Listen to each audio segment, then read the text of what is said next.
top of the morning. This is Pixie doing another video. So there's lots of stuff about vaccines that's coming out, which is good news, you know.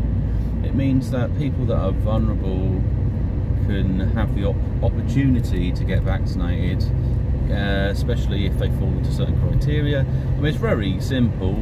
You look at the people that have died, and you look at them if they've got uncertain underlying health conditions, and then you kind of basically target that population. Or rather than running around to them making them come in to get vaccinations, so we've got a vaccination, come and see us. Do you know what would be even easier? If they create a vaccine that you could self-administer, it'd save loads of money, it'd make loads of money, the drug companies. You know, just something you pop on your arm, and you press down the thing like a pen, and that's it. And then you've only got to put it on a certain point in your body. So you might have a guide where you can put it, because you might have problems finding a decent vein or something. But however, once it's in the body, it will start working, so it's not like the end of the world. And if you don't think you've had an effective dosage, you can always have a top up or just buy another one of these things. However, there might be some restrictions. You don't want to like over-vax. You'd be like vaxxed out if you do that.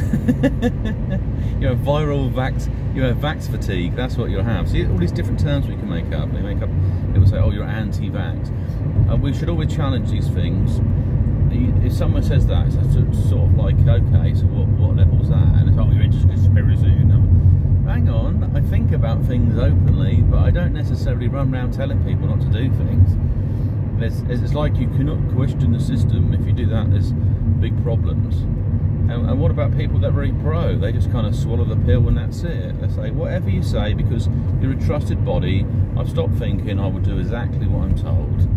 The good child to the state, or whatever. But, you know, it's whatever. The Russians have got a Sputnik V program rolling out. That's interesting. It's a case of watch this space. But this is progress. Like, people go back to football matches or do whatever they need to do. You know, if they're gonna, or in situations if they still remain shielding, and they're going to enter a situation whereby they're going to be exposed to people, like they're going to a wedding or something, a couple of weeks before they do that, they just take the vaccine, bang, that's it.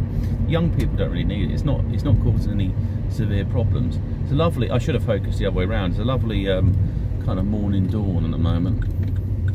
It's like a bit of a red sky going on. It's quite relaxing actually. It's quite relaxing. And there's this other thing going on. It's like China have got this probe back. I don't know if it's from an asteroid, so it's probably the Marduk. So the reason there's organic matter in the because they come from planets, these smashed up asteroids, and in the past Earth supposedly had a massive amount dumped on it of different planet biomatter. So that's why we've already got some alien life forms. And the other thing about alien life forms is they might start off as a virus or bacteria. They don't have to start off as massive. But what they do is that when they enter the food chain, is the natural process for an organism is to survive. So it will adapt, it will end up bonding to a new host, it will try to find a way to survive. It may even retrograde itself, so something that wasn't a virus becomes a virus in order to survive, to pass on its genes, so it can be reformed again. It just come back again in some other form. And so there could be a lot of life forms in the planet, can't survive outside the planet, that have turned themselves into like virus type things to survive. Basic 101 survival or whatever. So yeah. Just rest my eyes in, I think. Bong. That's it. That's good. So that's it really. And also they got a capsule of Earth, and they're going to be dropping it off in a desert, I think somewhere like Australia, and collecting it. And it's pretty interesting because it kind of feels like the script for Venom or something. You know, they might end up splitting out the capsule, and then, or a life form might find it and start chewing on this capsule, and then it releases these spores, and then the thing starts going undergoing some genetic changes. It will be quite fascinating, but it's nice to see things moving forward. I mean, what they could do is they could take an asteroid, attach some thrusters, fly it over to it. Well, they could drop it off at a place. They could pick it up like a space station and mine it, I mean, that would be better. They can bring it into a workshop, start mining it and analysing its structure. Because the other thing as well with the kind of astrogeology is that with a rock that's been through space, it's been exposed to things. It might have come from different places, and you want to track, because like fingerprints, it's like forensics or astroforensics. You could see it as celestial forensics.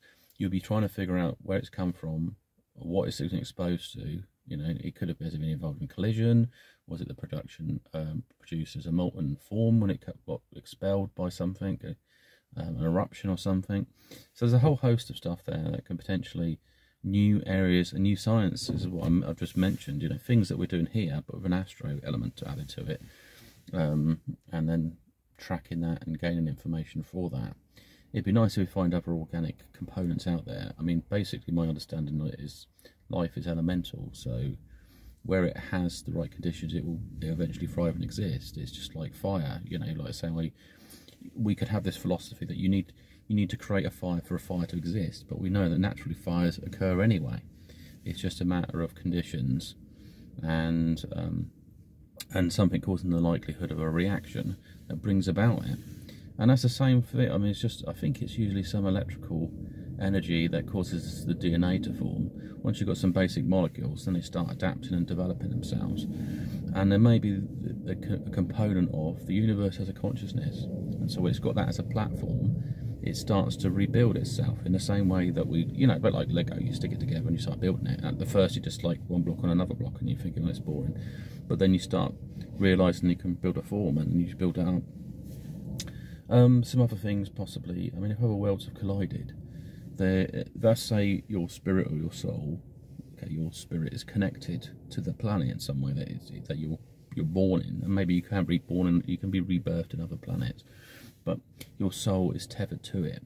So when you've got a collision, different worlds come together, you may also have different souls and spirits in there. And then when you've got these things like the fallen angels, watchers, you've got things possibly here that could exist in this planet, but sort of exist out of this time or dimension. So there's also, when two planets collide, it's not just a physical thing, it also has some metaphysical quantitative effects in there as well. It's just like, it's not all about physical forms, it's energy. It's just a different type of energy. So different energies being pushed together, they might separate, because like oils and water, they don't necessarily work together. But if they do find a way to connect, then they become something unified, and that's and there we go, you got your DNA chain. So yeah, so this form like that with a pair of eyes. The holy order of the owl. So yeah, that's basically it. So anyway, this is Pig sign off for this video. Have a great one, and I will speak to you soon. Bye.